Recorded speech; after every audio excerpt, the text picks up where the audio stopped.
এই হলো আমাদের নতুন কাকিমা, নতুন ফ্যামিলি মেম্বার। আপনাদের রান্না খুব দারুণ হয়েছে।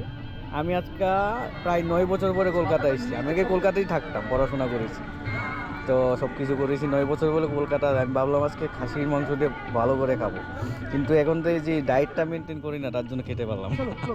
কিন্তু এটা ভালো যে খেতে পারছি না। ভালো আছেন?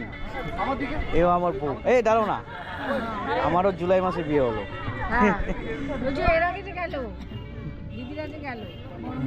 হ্যাঁ দাঁড়াও না, দাঁড়াও।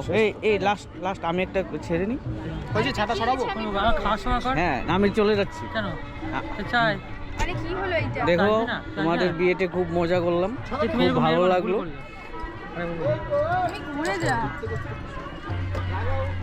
তো অনেক দিন ইচ্ছে ছিল তোমাদের বিয়েতে আসবো, এনজয় করব, তো খুব ভালো লাগলো। খুব এই খাওয়া দাওয়া টু গুড। হ্যাঁ দাঁড়াও, একটু খাওয়া দাওয়া টু গুড হয়েছে। তো এখন আমরা বেরিয়ে যাচ্ছি। ভালো থাকবে, সুখে শান্তিতে থাকো, নতুন লাইফ নিউ স্টার্ট।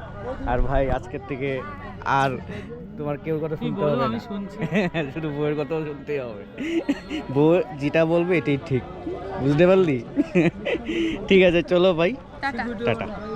আপনারা সবাই দেখতে পাচ্ছেন এখানেই আমাদের আজকের ব্লগটা শেষ করছি। বিয়ের ব্লগ, কলকাতার ব্লগ। আমার সাথে আমার বোন। এই এদিকে দেখ, হাই কর। আমাদের পেয়ারি। চলো ভাই টাটা।